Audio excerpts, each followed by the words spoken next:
Тарим ойпатының шығыс шетінде, ұшы-қиыры жоқ шөлдің ортасында ғасырлар бойы сыртқы әлемнен оқшау өмір сүрген ерекше халық бар.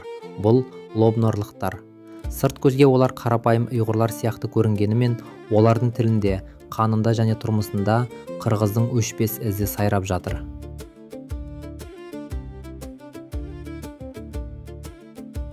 Қалайша Ыстықкөл мен Тянь-Шанды мекендеген көшпелі қырғыздар шөл ортасындағы балықшы халыққа айналды. Бүгін біз лобнор ұйғырларының жұмбақ тарихын ашамыз. Лобнорлықтар туралы жалпы мәлімет. Лобнорлықтар немесе лоблықтар Шымжаң ұйғыр автономиялық ауданының Лобнор, Ровнор ауданында өмір сүретін субэтникалық топ.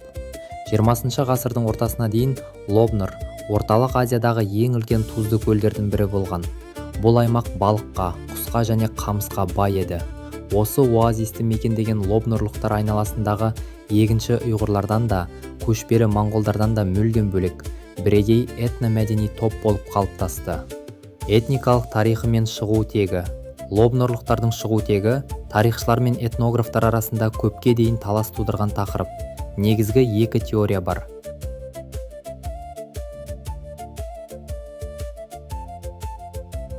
Қырғыз Алтай теориясы.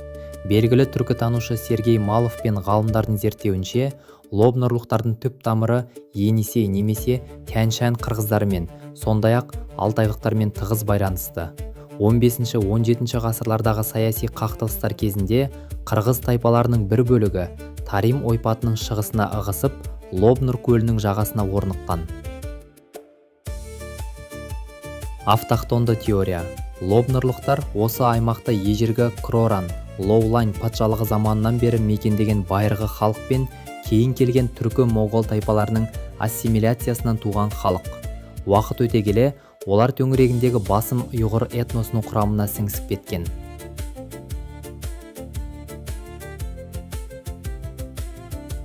Тілі мен діні. Бұны ұсызлықның орнында мындақ әмді істимал қылса, кәшкіше бір күтін ішіп болса, соның орнында. Тіл. Лобнорлықтардың қырғыздармен байланысын дәлелдейтін басты айғақ. Лобнор диалектісі ұйғыр тілінің құрамына кіргенімен, онда қарлұқ емес, шұрайлы шөпті даланың қырғыз Алтай, Оғыз Қыпшақ элементтері өте көп сақталған. Грамматикасы мен фонетикасында, тұрмыстық лексикасында қырғыз тіліне тән созылыңқы дауыстылар мен сөздер тұнып тұр. Дініне келсек, лобнорлықтар ислам дінінің сүннеттік бағытын ұстанады. Дегенмен, шөл мен көлдегі оқшау өмірлерінің кесірінен 20 ғасырға дейін олардың арасында шаманизм мен анимизмнің, яғни су иесіне, табиғатқа табынудың ежелгі наным-сенімдері берік сақталып келді. Тұрмыс тіршілігі мен дәстүрлері. Лобнорлықтардың дәстүрлі өмір салты Орталық Азияда қайталанбас феномен болды. Олар егінде екпеді, малда бақпады. Олардың негізгі азығы да, киімі де, баспанасы да Лобнор көлімен байланысты еді. Балықшылық. Балық негізгі тамақ. Олар балықты шикідей де, кептіріп те жеген.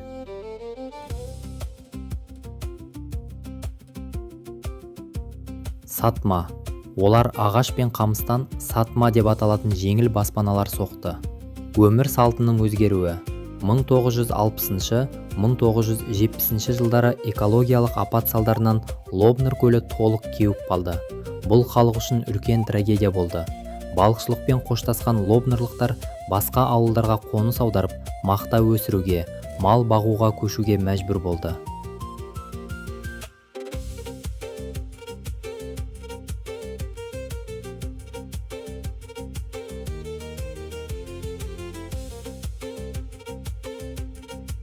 Қазіргі саны мен мекені. Қазіргі заманғы Шымжаң ауылдары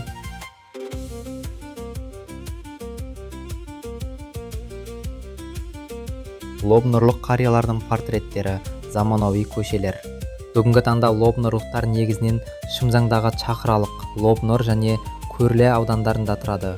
Қытайдың ресми халық санағында олар жеке этнос ретінде көрсетілмейді, ұйғыр ұлтының құрамында есептеледі. Ғалымдардың бағалауынша, өздерін лобнорлық есептейтін немесе лобнор диалектісін сақтаған халықтың жалпы саны шамамен 30 мыңнан 20 мыңға дейін адам төңірегінде. Қорытынды.